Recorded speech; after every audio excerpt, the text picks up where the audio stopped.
Disney movies, being light and fun, are enjoyed by a wide range of audience. Since date, I love watching Disney character because since childhood we have been watching and we are fan of Disney characters. It is undeniable that Walt Disney created aesthetic masterpiece that captured everlasting concept and emotions. Yet, do we actually comprehend Disney? Disney has built its economic empire on the back of earlier hits, relying on public domain narratives which have lost their copyright. There have been so many copyright lawsuits in the last 20 years or so that Congress formed a small claim court for people to fight over intellectual property.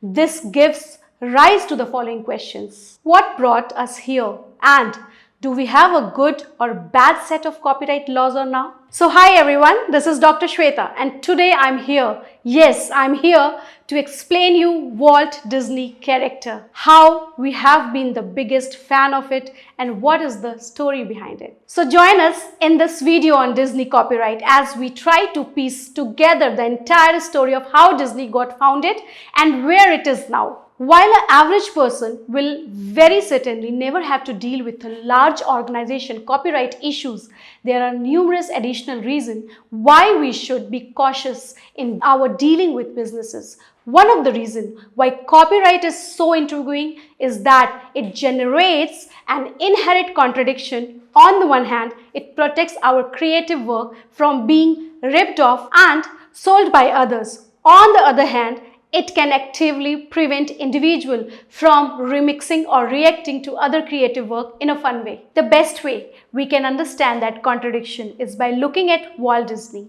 the guy whose firm essentially built our current intellectual property landscape. Walt first originally created character was Oswald, the Lucky Rabbit, for Universal Studio in 1928. Oswald was a tremendous hit at that time. But when Disney approached Universal for making more Oswald cartoons, he discovered that the studio had already begun working on it without informing him.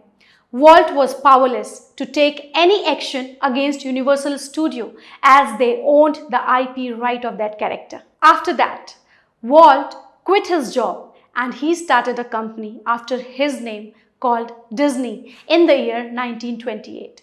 Walt resolved to only work on himself so that he could hold the right to all the characters he and his team has created. Disney now owns the copyright to all of its characters, which Walt and his crew have created over the past 30 years. While everything was going well and Disney was thriving over the market, Walt created a brand new character, Mickey Mouse. Despite of some ups and downs in the choices, it was unprecedented success. With complete control over his intellectual property, Disney did what copyright laws should encourage. He made more Mickey Mouse movies and that was only start of the journey of Disney's success. Walt Disney has acquired a lot of intellectual property and safeguarded his characters from being misused.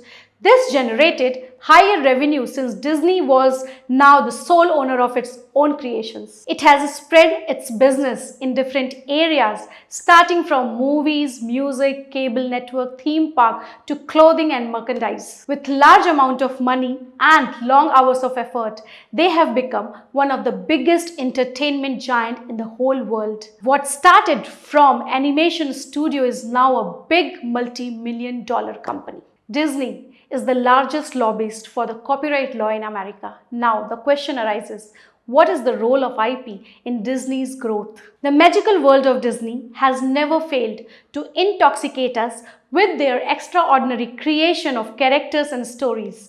It has led Disney to having a such large fan base globally, not only within the little ones, but also the grown-ups, and I am one of the biggest fan of Disney. Every Disney movie has done more than just entertaining us. They have taught us valuable life lessons in creative ways. Each Disney character has a separate fandom, starting from Woody, a cowboy, from the Toy Story franchisee to the much adored Disney princess. In order to save these creations, From any sort of infringement, Disney has spent a great deal of money. They have trademarked, patented and copyrighted all their characters, movies, scripts, animation, as well as their original TV shows. Disney also holds merchandising rights, which enables it to sell and create merchandise under the name of its characters. However, if other companies that manufacture Disney merchandise have to seek permission for it from Disney, companies using Disney's creation without legal consent will be liable for the exploitation. So, this was the IP story and the foundation story of Disney, the character which we all love, which by seeing we have grown up until date. I personally love, I don't know about you, but I know me and my son both loves a lot. So this was all about from today's video. And before you leave, please do not forget to subscribe our channel, as your motivation motivates me a lot to come up with a new stories in IP world, in technology world. So this was all about from today's video. If you have any query, any question, please comment in the comment section. We will definitely reply. Thank you so much for watching IP Jagruti.